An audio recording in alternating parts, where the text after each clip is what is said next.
Hey guys, today we've got... No, that was messed up. Hey, today we're going to be starting another viewer-requested drawing. This time it is New York City in two-point perspective. This is a follow-up to my series on how to draw three-dimensional spaces. If you missed any of my other videos on how to draw three-dimensional spaces, check the link in the description down below. And if you have any other requests for tutorials, leave a note down in the description below. I would love to help you grow. And also, if you have made any drawings using any of these methods I've talked about with one-point perspective, aerial perspective, or today's two-point perspective, just send those to the address on your screen here, myart@mrnew.com, and leave a note in that email to let me know whether or not it's okay to share them in a video. Welcome back to Mr. New's art class. It's wonderful to see your smiling faces today. So these are all of the supplies that I'm going to be using today. I'm going to start off with a regular pencil. Now, I'm actually using one here that's a darker lead. It's a 4B, a soft lead pencil, just so it shows up better on the camera, but any pencil will do. And when I'm done with that pencil sketch, I'm going to go in and use these fineliners. These are my Prismacolor fineliners of various different sizes, just to make a full black and white picture. I'm going to get real detailed with the line work in this picture. So what you can see me doing here is drawing, starting off with a box. This is just going to be my bounding box. Think of it like the edges of your page. I'm eventually going to crop my image and cut it on these lines. But the reason I'm drawing it smaller is so that I can have my vanishing points outside of the drawing.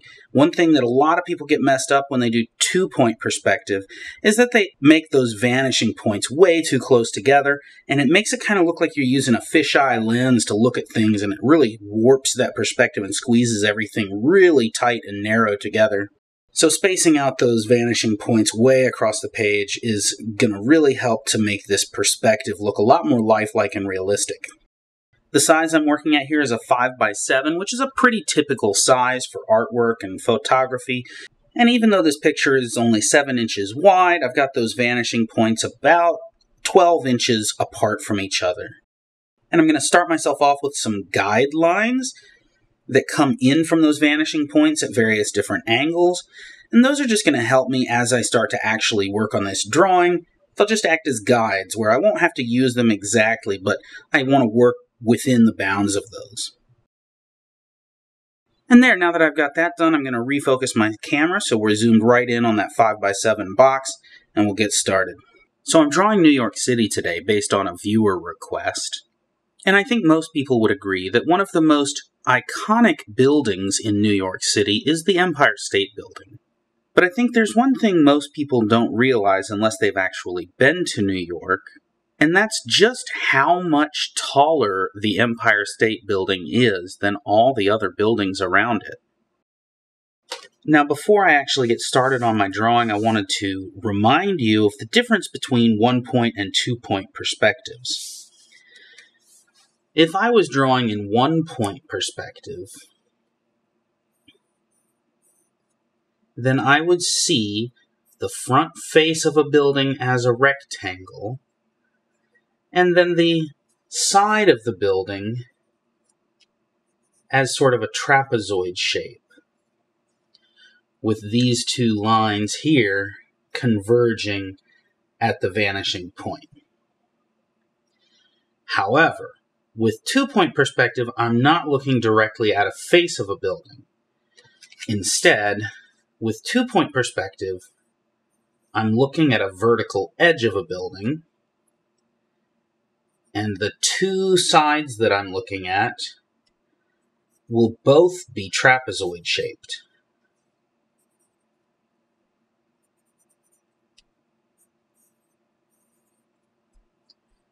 With the top and bottom of this side of the building converging at a vanishing point on the right, and with the top and the bottom of this side of the building converging at a vanishing point on the left. So that's the difference between one and two-point perspectives. Knowing that, let's get started here.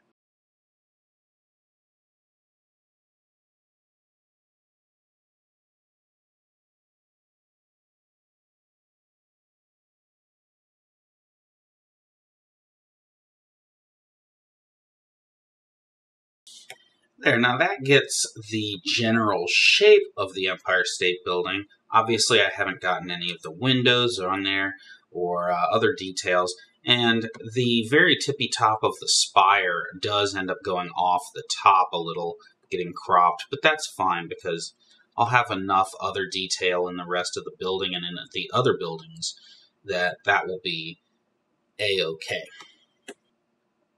So for the rest of this drawing, I think what I want to do is just get basic ideas for what buildings look like instead of trying to copy individual buildings from the actual New York City skyline. However, there are a few very, very specific roof structures and building structures that belong within the same picture here, belong within the same city skyline here. And for example, this one here has a very slanted roof that would be very iconic in this picture.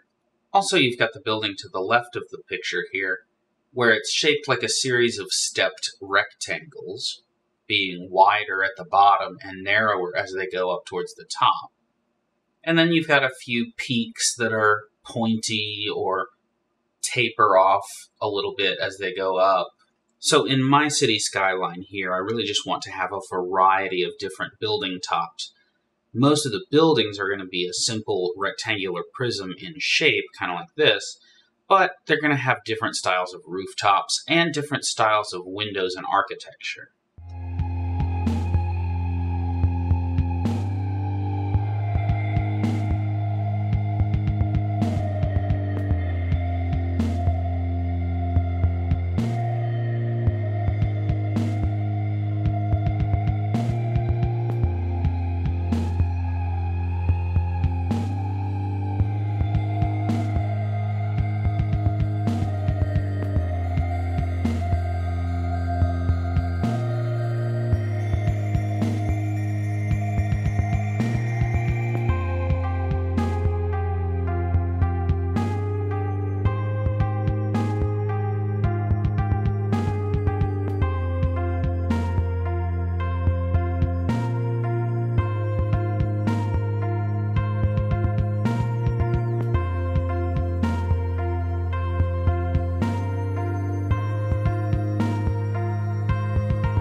Now for starting off the line work on this picture, I'm going to actually just be using 3 different sized pens here. I have a bunch of different sizes, but what I did here is I chose an 08, which is a large size.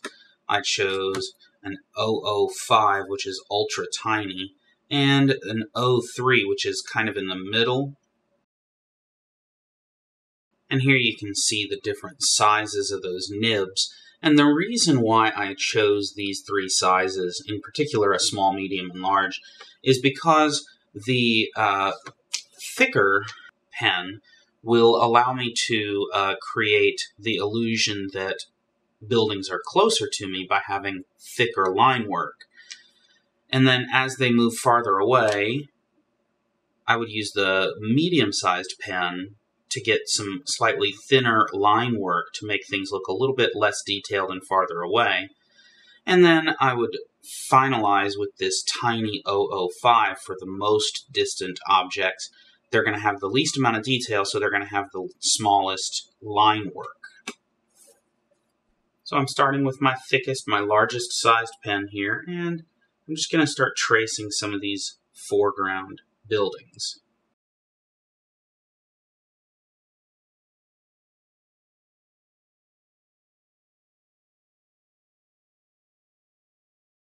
This graphite from this pencil is definitely smudging all over the place. I've gone and washed my hands, so hopefully that won't be as much of a problem. But I know that as I move my hand around this picture, it's going to get messy again. I'm going to go back with the eraser and fix all of that after I've finished making my line work. But I don't want to erase that until I've got the line work down, because if I try to erase it now, I'm going to end up erasing my drawing, and I want to keep my drawing.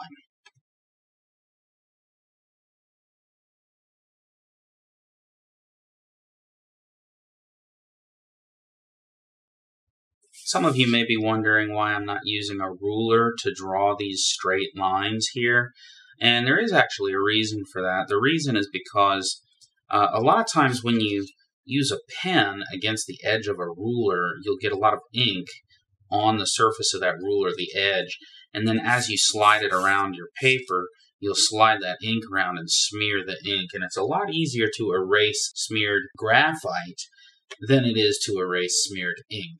So instead, I'm taking my time and focusing and trying to get these lines as straight as I can get them by hand. And I'm keeping in mind that this is a drawing, so it doesn't have to be perfectly straight. Nobody's going to expect to see a drawing with perfectly straight lines.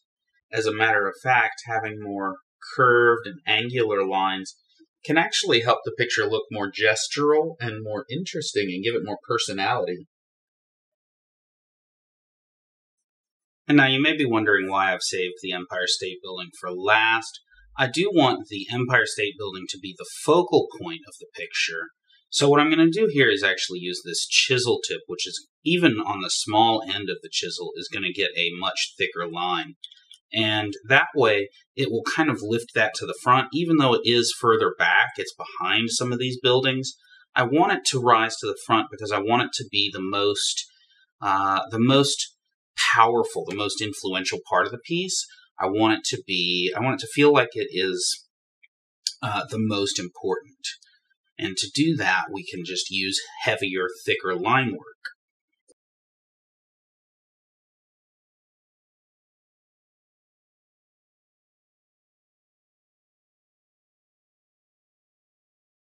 Now to make the whole city skyline stand out more, just like I did here, I'm actually going to trace around the skyline, that would be the silhouette over the tops of all of the buildings, with this same chisel tip. And that'll just give a distinct difference between the foreground buildings and the background sky.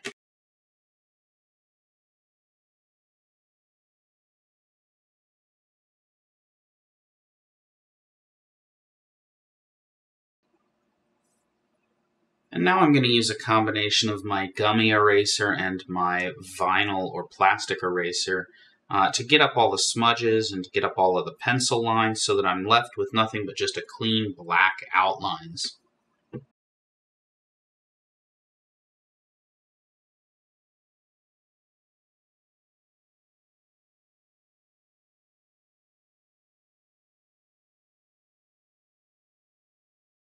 Now that I've finished erasing everything, I've also gone back and washed my hands to make sure I don't smudge any more graphite around.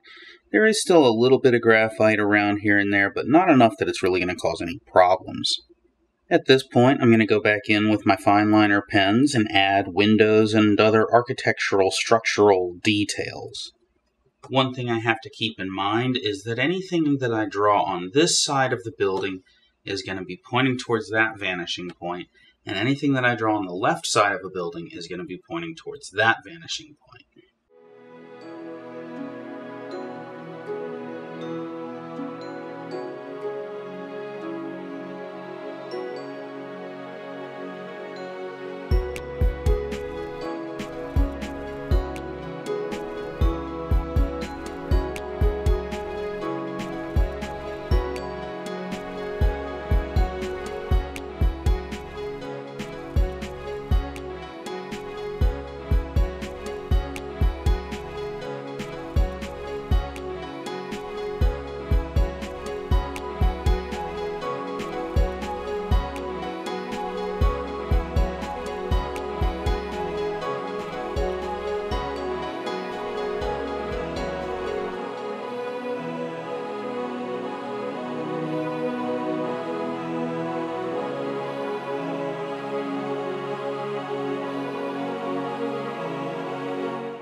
Now, there's one last thing that I really want to do here before I start working on the sky, and that is to darken up the right-hand side of each building, which I've already done in some areas. Like here, you can see the light is shining onto the left-hand side of this building, and then the right-hand side is in shadow. And I've done that a few other areas in a little bitty ways, like I've got more dark on these windows, less dark on those windows, same here. I just really want to make sure that every building is consistent in having a highlight on the left-hand side and a shadow on the right-hand side.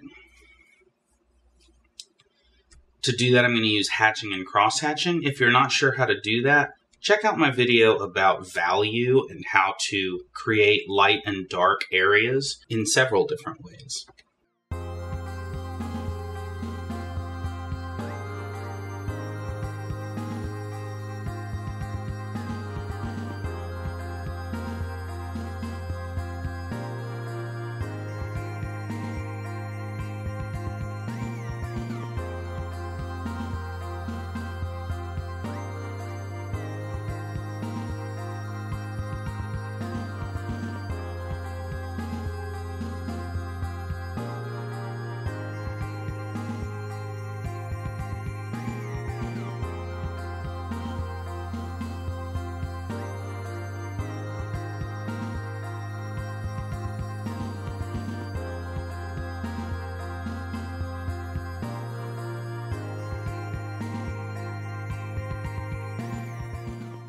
And now for the sky.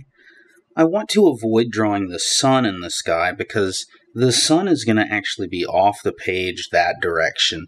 It's going to be shining its light in this way. So I don't want to draw the sun up in the top of the sky because then it would really mess up the shadows I just drew. But there are some other things I could do. I don't want to leave this space empty either. A couple of options that immediately come to mind are, number one, I could do a sunset. I could use some bright colors to brightly light up this sky and then leave it a black and white city with a bright orange and yellow and purple sky. But that just seems like it's a bit overdone. So instead, I think what I want to do is think about things that would actually be in the sky up above New York City. An obvious thing that comes to mind is pigeons. In New York City, and any big city really, there are lots of little birds, lots of little pigeons.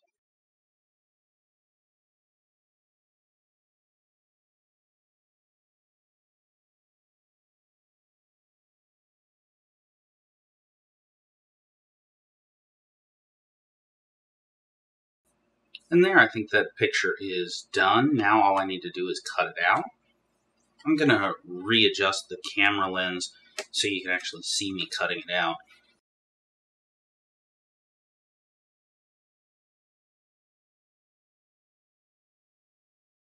And there you have it. That's the finished piece of art. Notice that if I put this back in its place here, you can see that these vanishing points on the edges, off the edges of the page, you can see that sides of the building that are on the right side of the building have all their vanishing lines pointing to the right side of the page, and all of the sides of the building on the left have their sides pointing towards this vanishing point over here.